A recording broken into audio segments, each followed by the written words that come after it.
Welcome to Real Clear Radio Hour, brought to you by the Competitive Enterprise Institute. I'm your host, Bill Frezza.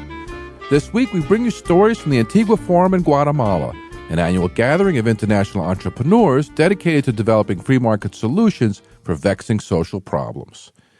In the second half of our show, we'll speak with Cuban author and journalist Carlos Alberto Montaner about his imprisonment by the Castro regime and prospects for Cuba's future. Up first, we're pleased to welcome former World Bank economist Elena Panaritis, Senior Economic Advisor to Greece's PASOK government and the founder of the Thought for Action Foundation. Elena, welcome to the show. It's great to see you again. Great to see you too, Bill. I asked you on the show to bring us up to date about what's going on in Greece. Before we do, let's go back a little bit. You cut your teeth at the World Bank, yes? Correct. And what were you doing there, and how do you view the organization today? I've been there for over a decade. In the 90s, I was involved in the transformation, if you wish, of Latin America, of the countries that actually reformed themselves after a serious debt crisis. So there's some success stories in there. Huge success stories.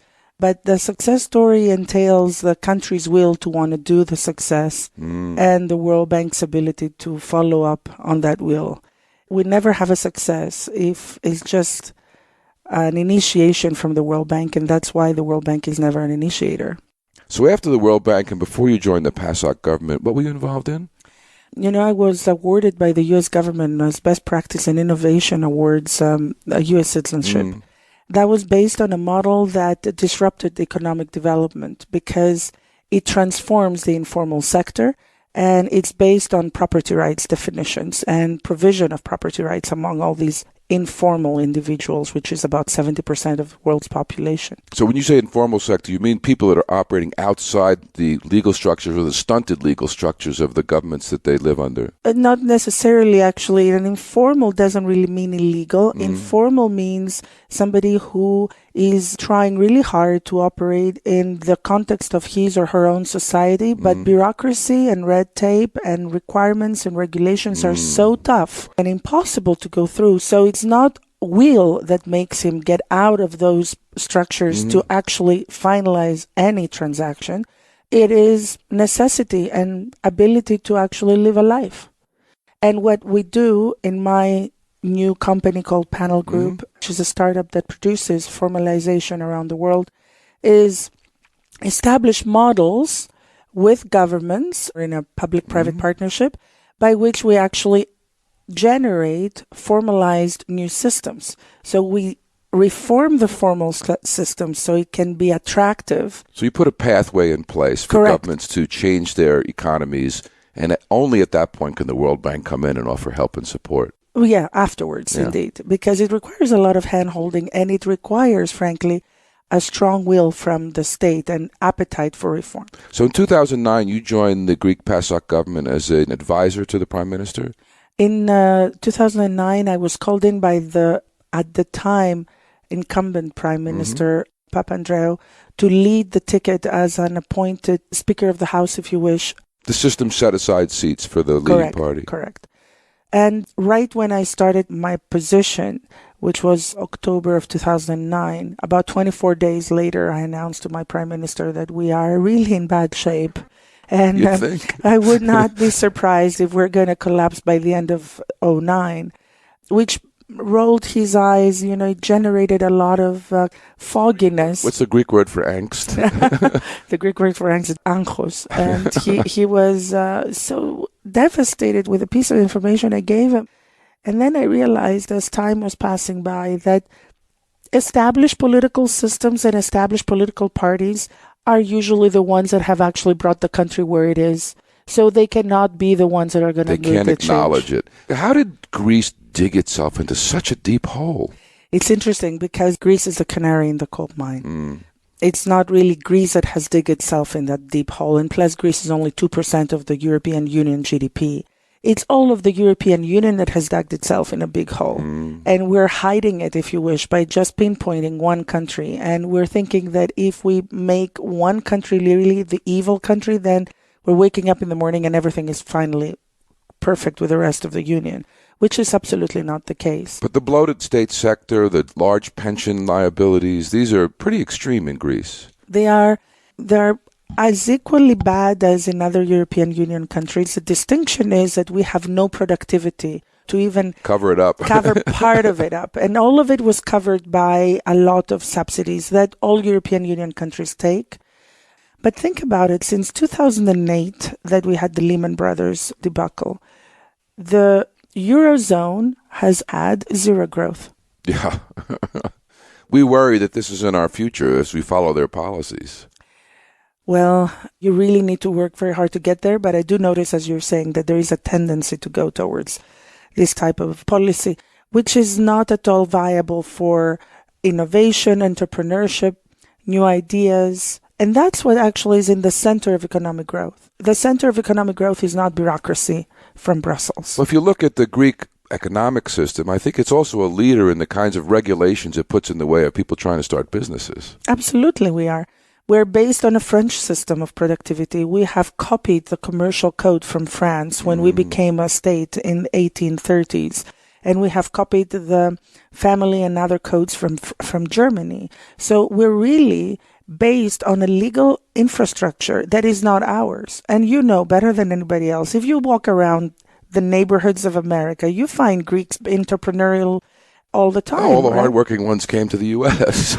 Yeah, and also those who try really hard, they are still in Greece and they try to survive within their families, and they cannot grow bigger than small, medium enterprises. And of course, you have to add to that centuries of tax cheating under the Ottomans, and so we don't have taxpayers that are really eager to carry their load in Greece. I think this is a myth, because taxation is a price you pay for public goods. When you do not receive public goods and you have a very clear divorce between the authorities and the citizen, there is lack of trust that there is going to be a delivery of any service. But the problem in Greece is not lack of paying. The problem in Greece is lack of collecting. Again, it's a state that is not functioning properly. It has nothing to do with the culture of the individuals or the individuals' unwillingness to be engaged in this.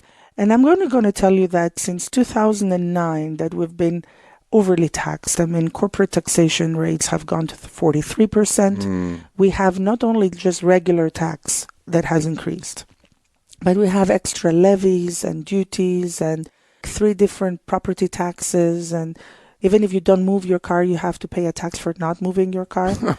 It's really gone a little bit right berserk. How much of this was a price that had to be paid to get the bailout money? It is a sign of goodwill for the bailout money to come in, which is not really bailout because it's money with interest. But the point is that even though we have all these taxes now, still ability of collecting is small. Sure. And no one is looking at tax reform of the tax administration. And every time we try to do tax administration reform, there are special interests involved. Sure. There are special interests from multinationals that are actually happy to have high taxation rates because that's how they expense most of their expenses to a country with a high taxation rate. They have a lower profit afterwards. Why not follow the example of some of the former Soviet bloc countries like Estonia that went to a flat tax and saw collections soar? Well, that would have been great if now we're not operating as an independent sovereign country anymore. So we cannot add or suggest anything. Everything in public policy or economic policy is all dictated from the Troika. We're talking with Elena Panaritis, former World Bank economist and senior economic advisor to past Prime Minister of Greece, George Papandreou, here on Real Clear Radio Hour, brought to you by the Competitive Enterprise Institute. I'm your host, Bill Frezza. To hear more programs like this, please stop by RadioFreeUK.org or follow our podcasts on YouTube. And to keep up with the latest news and commentary in this hot election year, check out America's premier independent political website, RealClearPolitics.com. Ahead, we'll ask Elena how she thinks Greece will unwind from the euro. Stay tuned.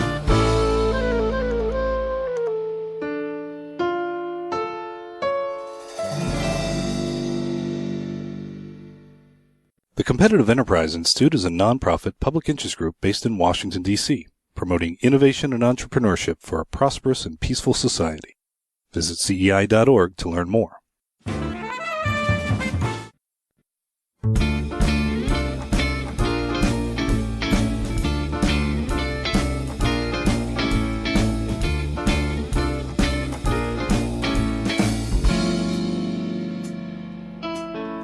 Welcome back to Real Clear Radio Hour, brought to you by the Competitive Enterprise Institute. I'm your host, Bill Frezza.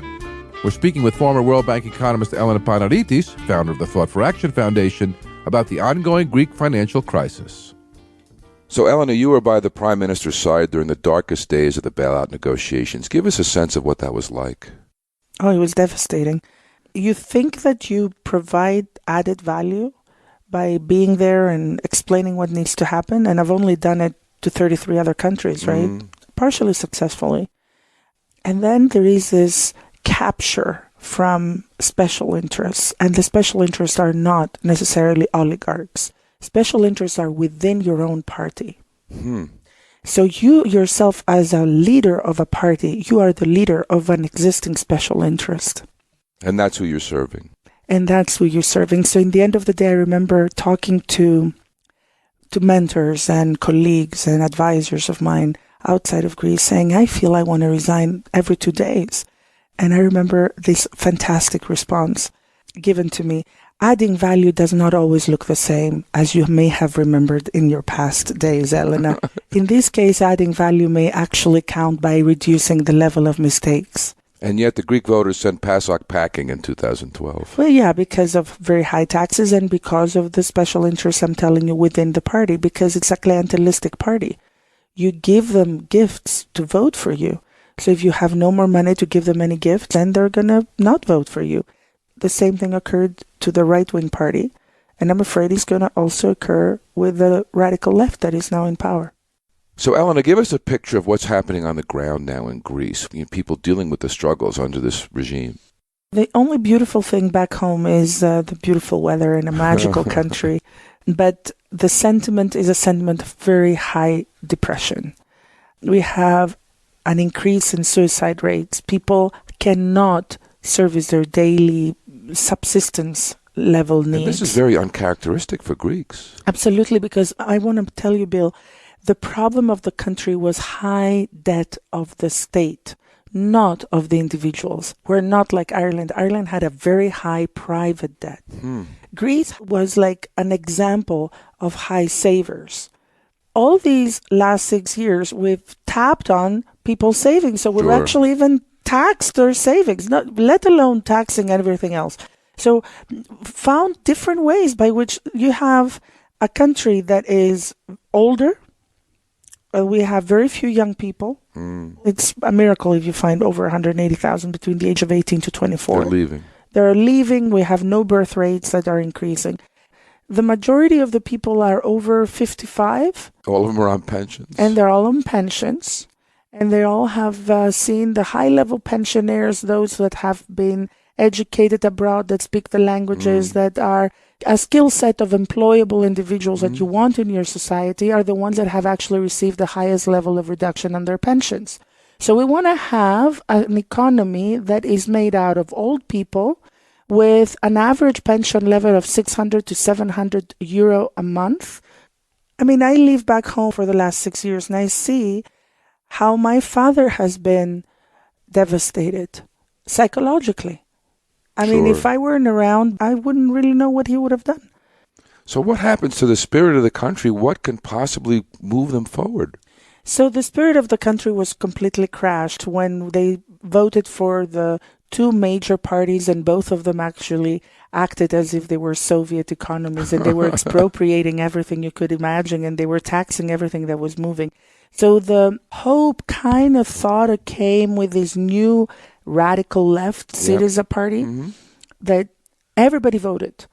Ideology didn't matter anymore, since the right wing and the center left actually had expropriated most of their properties and savings. So they felt, okay, let's at least vote for this left party. Maybe it's the only other one now in the radar screen that could possibly give some hope. And that is not giving much hope. And I'm afraid we're going to end up in a political disarray, which may not be necessarily that bad, because it will give the end of the old and create a new generation of politicians. The last referendum I remember was the Greek people vociferously saying, we don't want another bailout, we don't want another extend and pretend. And then it happened anyway. Yeah. What does that say? That says that we're not really owning our own country. It was pretty much required for us to receive it. Because frankly speaking, Bill, we don't have enough income to cover pensions and salaries and basically, open up your eyes in the morning and have the country run. So how does this play out?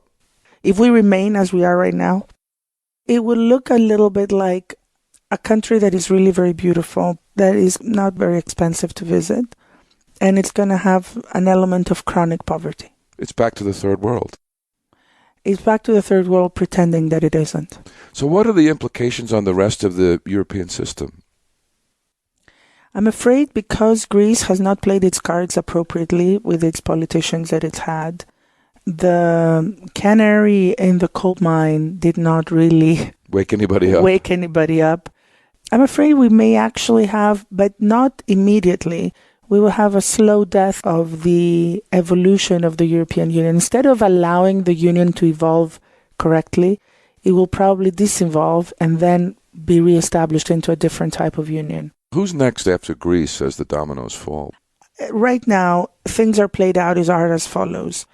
The big powers are suggesting that all political parties in Greece have kneeled in front of this icon called the Memorandum of Bailout, right? Austerity. Sure. Since this has occurred, we will not have, therefore, any internal revolution again requesting not to have an austerity, right? Mm-hmm. So even if Greece is not able to survive this memorandum, reforms in Greece are assumed and perceived as increasing taxation, not simplifying your productive capacity. They're not striking out regulations. No, they're not they're privatizing companies. They're not. Well, privatizing companies without having property rights is a sin. Useless. Is a sin. We shouldn't do that. We're privatizing without having property rights. Wow. We are 100% informal. We have a property rights system that looks a little bit like 17th century. All Greek Americans that listen to me now would probably associate with what I'm saying. They have a piece of property back home and they have no clue if somebody else has trespassed it. And they don't even want to know how they're going to receive back their piece of property to give it to their grandkids or whoever else. It's a nightmare just to open up your eyes and try to figure out how to start. That's informality. Sure. That's informality. I'm going back to what I'm working on. So the situation, I think, looks like you will have a possible withdrawal of Greece from the euro with a second currency. Interesting. For about 2 to 5 years. This is the plan that Germany would have liked to have. So the drachma comes back at some point? Not necessarily. It could be called a second euro. It could be called a different kind of currency. It could be called softer euro. But it is done in a way that is fully controlled by the European Union. So controlled devaluation, resetting of prices. Controlled devaluation, resetting of prices with another austerity plan. The question, and the recent Prime Minister made a very correct point. He said, I had to choose between austerity with a euro or austerity with a drachma. And I chose austerity with a euro. So that's pretty much the two options given. And I think we will end up having possibly austerity with another currency other than the euro. It's going to be sold to us as a good thing. So we can actually have a proper productive change, a bit of competition, Will that be enough? No, it will not be enough because a lot of the regulations and the reforms that need to be taken place in Greece are reforms that need to happen in the rest of the European Union.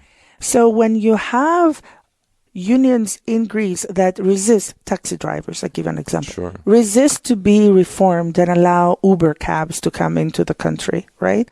And they collude with the French taxi drivers and the German taxi drivers. And I don't know who else who has taxi drivers in the European Union, obviously. They want to stop change. They want to stop change. Similarly with all other pocket professions that are, as I call, monopoly professions. So this is the medieval guild system coming back. Well, it has always been there. No one paid attention. I've been trying to say that all along. It's always been there.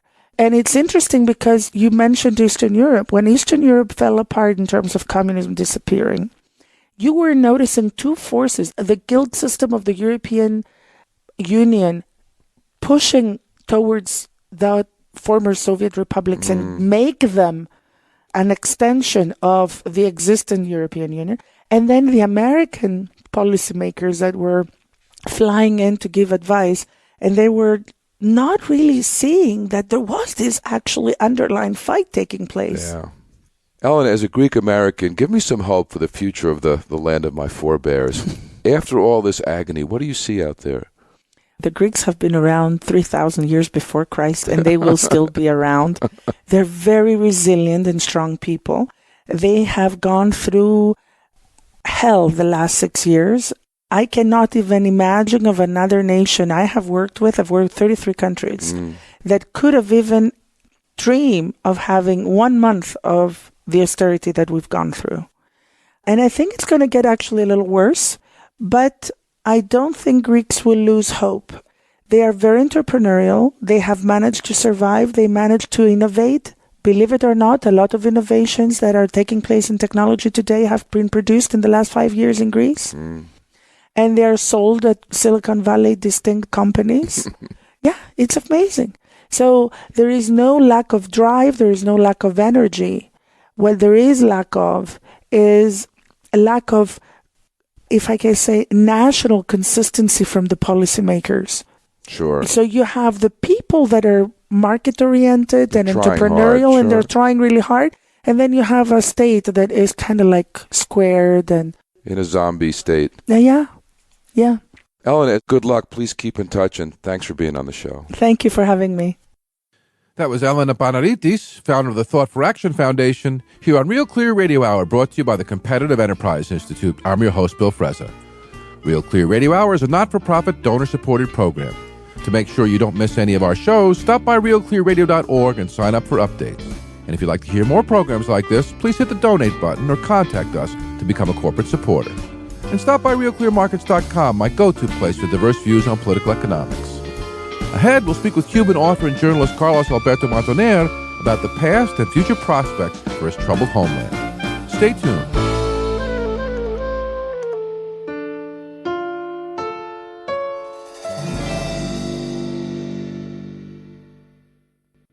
Old Boston Restorations is a boutique property management company located in Boston's South End. We specialize in the management of older Victorian properties. If you are looking for an apartment or a management company, call 617-267-4075. The Competitive Enterprise Institute is a nonprofit public interest group based in Washington, D.C., promoting innovation and entrepreneurship for a prosperous and peaceful society. Visit CEI.org to learn more.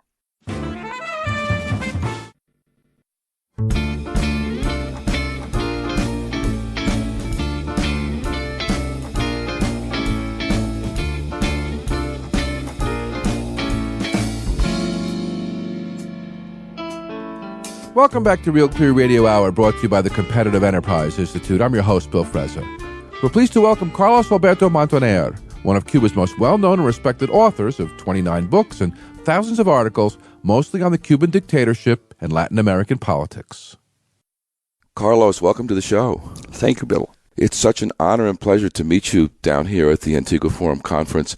I read your book, The History of Cuba in One Lesson, on the plane down, hoping I'd have a chance to talk to you about it.